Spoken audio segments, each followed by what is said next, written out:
Hello friends, नमस्ते। This is Akanksha Tripathi. Study hub में आप सभी का स्वागत है।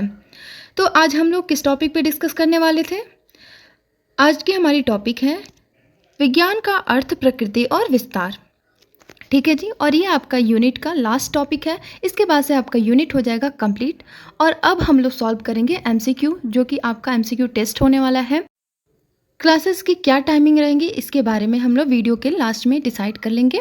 तो अभी हम लोग चलते हैं, फटाफट से टॉपिक को कंप्लीट कर लेते हैं, इसके बाद हम लोग टाइमिंग को देखेंगे।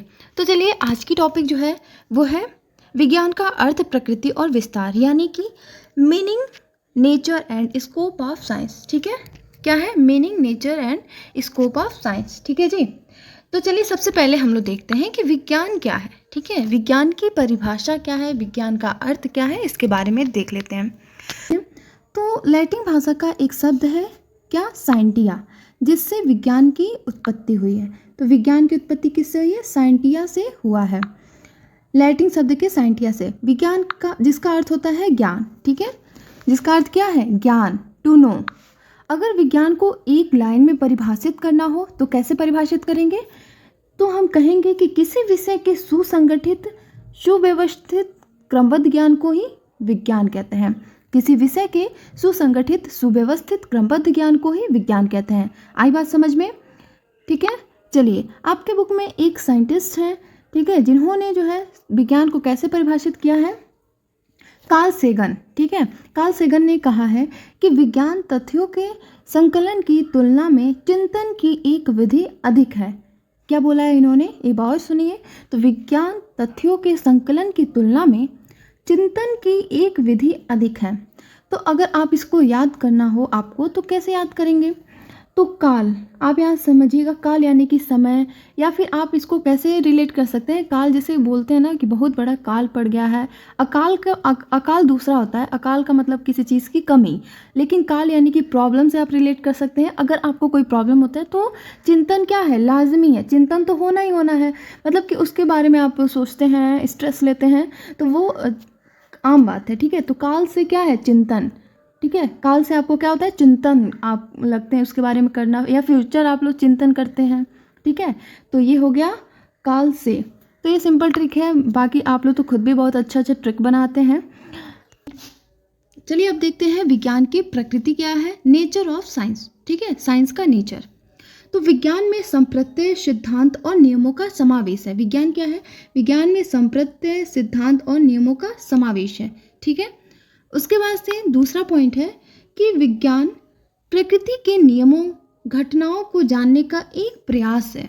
ठीक है, विज्ञान के द्वारा ही प्रकृति के नियमों, घटनाओं को हम जान सकते हैं। दूसरा पॉइंट है, थर्ड पॉइंट है कि विज्ञान ज्ञात करने की एक प्रविधि है, यानी इसको कहेंगे science is as a way of knowing. ठीक है, किसी भी विषय के बारे में जानने का एक क्या है?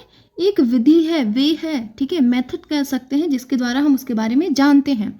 फोर्थ है आपका कि विज्ञान वैज्ञानिक ज्ञान का संकलन है। जैसे इसमें क्या आता है?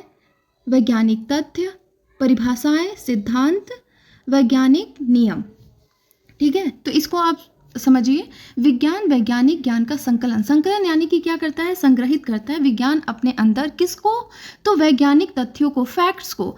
आप देखे होंगे कि फैक्चुअल चीज़ों को ही विज्ञान बताता है। ठीक है, जो एग्जैक्ट होता है, जो करेक्ट होता है, फैक्चुअल होता है, उन्हीं चीज़ों को बताता है। परिभाषाएं, कॉन्सेप्ट को, साथ ही साथ प्रिंसिपल्स और वैज्ञानिक नियम यानी कि लॉज को।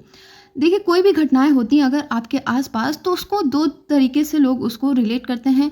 पहला, जो रिलीजियस होते हैं, यानी कि जो कुछ लोग होते हैं उसको धार्मिक चीज़ों से कनेक्ट कर देते हैं, और कुछ लोग होते हैं जो पढ़े लिखे होते हैं, वो उसको साइंटिफिकली उसको देखते हैं कि आखिर इसके पीछे जो है साइंटिफिक क्या रीज़न है। ठीक है, तो दो चीज़ें हो गई। तो आई बात समझ में आपको? तो साइंस क्या करता है? फैक्चुअल चीज़ों को बताता है। और साइंस जो है छात्रों को पॉजिटिविटी लाता है। साइंस के द्वारा जो है बच्चों में क्या आता है? पॉजिटिविटी, और नए खोजों के लिए प्रोत्साहित करता है। तो ये रहा साइंस का जो है नेचर क्या है। अब हम देखेंगे कि साइंस का विस्तार क्या है, ये भी देख लीजिए। और ये है आखिरी आपका साइंस का विस्तार, यानी कि स्कोप ऑफ साइंस। ठीक है, तो साइंस कहाँ नहीं है, किस क्षेत्र में नहीं है जहाँ पे साइंस का प्रयोग नहीं होता है? हर क्षेत्र में साइंस का बहुत ही ज़्यादा मात्रा में प्रयोग होता है, ये आपको भी पता है। चाहे अगर हम बात करें कृषि विज्ञान से औषध विज्ञान तक या फिर तकनीकी से सूचना संप्रेषण तक, हर क्षेत्र में साइंस का प्रभावी ढंग से प्रयोग किया जाता है। तो इतनी बात आई समझ में आप लोग को? आई होप कि आपको ये समझ में आया होगा। चलिए अब हम लोग ये डिसाइड कर लेते हैं, टाइमिंग डिसाइड कर लेते हैं MCQ क्लास की। तो कल रात 10 बजे आपका टेस्ट होगा MCQ first unit physical science, ठीक है, टीचिंग ऑफ फिजिकल साइंस का टेस्ट रात 10 बजे। जितने बच्चे हैं आप लोग 10 बजे ज़रूर लाइव क्लास ज्वाइन कीजिएगा। बाकी क्लासेस का टाइमिंग तो डिसाइड हो जाता है, लेकिन कई बार क्या होता है कि नेटवर्क इशू की वजह से क्लास नहीं चल पाता है, बट आई विल ट्राई। अगर नेटवर्क रहा तो क्लास एब्सोल्युटली होगा कल रात 10 बजे। तो आप सभी लोग जुड़िएगा। मिलते हैं नेक्स्ट वीडियो में, तब तक के लिए बाय बाय, टेक केयर। पढ़ाई कीजिए, एंजॉय कीजिए, बाय।